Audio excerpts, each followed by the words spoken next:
Hi, and welcome to Season 2 of That's Ruddy Mysterious, a podcast of short tales about true mysteries.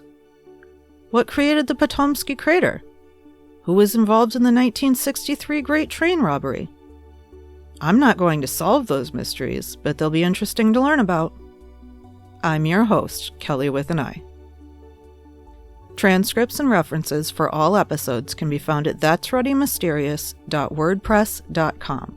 No apostrophe and no exclamation point. Today's tale is about the Garcia Burhans family.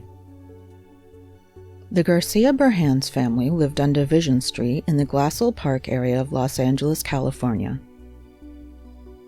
Diego Garcia, Carmen Maria Burhans Garcia, and Barbara Aurora Burhans lived in a downstairs apartment, with Carmen's mother living in the apartment above them. On the morning of Monday, March 15th, 1982, Carmen's mother went downstairs to see the family at breakfast. When she got there, she noticed Carmen was crying, but did not ask her why. Around noon on the same day, Carmen's mother saw the three get into their brown 1977 Toyota Corolla and drive away. They hadn't taken anything with them. They left behind clothing in the closets, luggage, dog food in the fridge, and even the dog. That's the last time Carmen's mother would see the family. Diego Garcia was a Hispanic male who stood 5 feet 4 inches tall and weighed about 150 pounds. He had brown eyes and black hair. He may have had a mustache. He was born on November 13th, 1953. Diego was 28 years old at the time of his disappearance.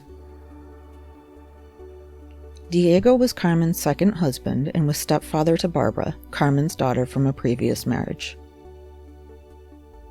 Diego was born in Cuba. Carmen Maria Burhans Garcia was a white female with black hair and black eyes. She stood 5 feet 6 inches tall and weighed about 210 pounds. Carmen was born on July 6, 1941. She was 40 years old at the time of her disappearance. Barbara Aurora Burhans was a biracial female, being both Hispanic and white. Barbara stood about 5 feet tall and weighed around 100 pounds. She had black hair and brown eyes. Barbara was born on October 13, 1973, and was 8 at the time of her disappearance. She was last seen wearing a violet jumpsuit. Shortly before the family's disappearance, there were rumors that Carmen had recently converted to Mormonism. There were also rumors that she was involved in a cult-like religion that involved candles and live chicken sacrifices. The latter rumors were not confirmed. It's important to note that the family disappeared during the Satanic Panic of the 1980s, so it's very possible she was not involved in the latter cult. The brown Toyota Corolla was discovered on April 27, 1982 at the bottom of a ravine. It was 500 feet below Route 2, near Big Pines, California. Big Pines is about 80 miles away from the family home, so it would take about an hour and a half to drive there. The car was in the San Gabriel Mountains. It was buried beneath 5 feet of snow. The top of the car had been crushed in, and there was no blood or signs of foul play in the car.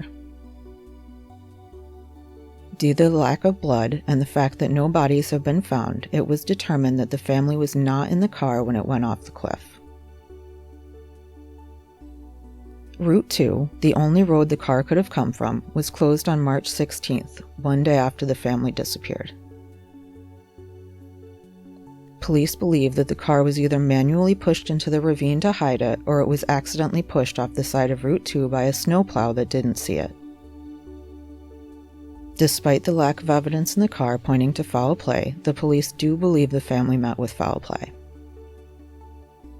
There is a theory that Diego got involved in something criminal like drugs or gambling, and the family fled to Little Havana neighborhood of Miami. This has not been confirmed. There have been reported sightings of Carmen, but not the other family members, and these sightings have not been confirmed. There is no evidence of the family's whereabouts since March of 1982. The family are all classified as endangered missing persons.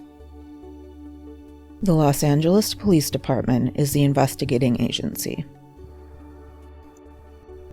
It's believed that today Diego could have a mustache and Barbara could go by the last name Garcia. What happened to the Garcia Burhans family? Did they run away, or did they meet with foul play? How did their car get into the ravine? What do you think?